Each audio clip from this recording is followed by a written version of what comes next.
देवो महेश्वराय गुरु साक्षात् परम ब्रह्म तस्मै श्री गुरवे नमः।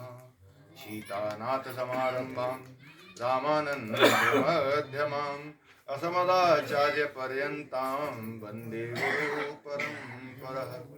कृष्णाय वासुदेवाय हरये परमात्मने प्रणत क्लेशनाशाय गोविंदाय नमो नमः।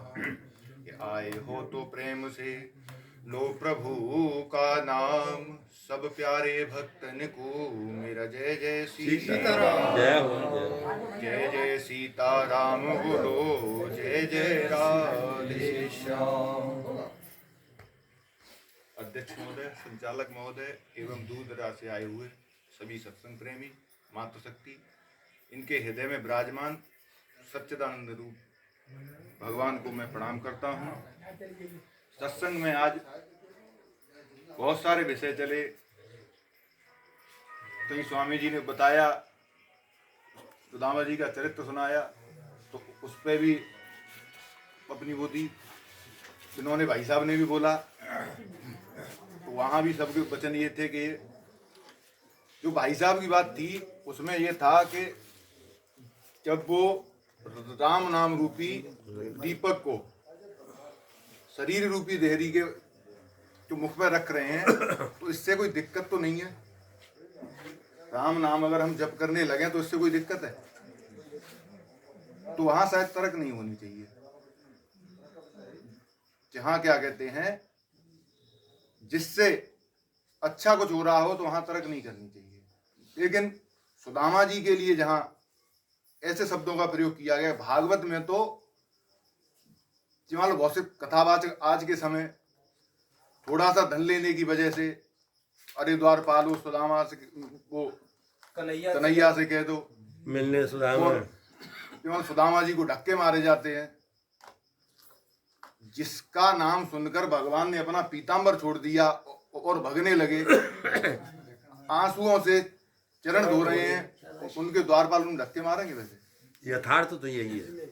लेकिन समाज को दिखाने के लिए केवल धन के लालच में भागवत को उन लोगों ने नहीं पढ़ा। शायद अगर भागवत का अध्ययन करते तो सुदामा जी के लिए ये भाव नहीं रखते हृदय में।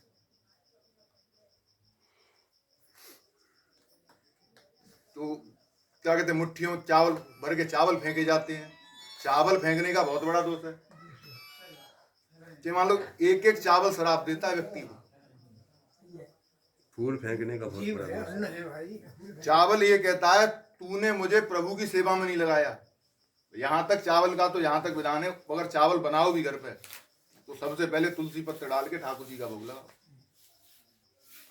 चावल केवल प्रभु की सेवा के लिए है। कितना भी कोई भी पूजन हो, कितने बड़े सा बड़ा पूजन हो, उसमें सबसे ज्यादा भूमिका अक्षत को दी जाती है। लेकिन बहुत सुंदर जो आज के समय कथावाचक उनको केवल धन के लालच में, न तो ये है कि शास्त्रों में क्या है क्या नहीं है। अपनी लीला अच्छी चल रही है, मनोरंजन हो रहा है। कभी भी भागवत मनोरंजन की दृष्टि से नहीं सुनी। जहाँ परीक्षित ने भागवत सुनी थी तो वहाँ मनोरंजन था नहीं। एकदम नीरस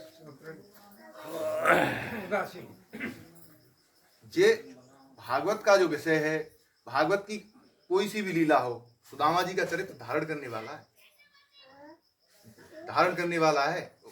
उसका दृश्य देखकर मनोरंजन की दृष्टि वाला नहीं है वो। भगवान से ऐसी मित्रता करो जो क्या कहते हैं, मित्रता भगवान से ऐसी करो जैसे सुदामा जी ने की। ये समझाने का विषय है केवल, और शास्त्र में यही समझाते हैं। लेकिन हमारी प्रतिक्रिया दूसरी दिशा में चली जाती है। जैसे रास का प्रसंग आएगा तो वहां भी नौटंकी बना दिया था भागवत। ये भागवत का विषय नहीं।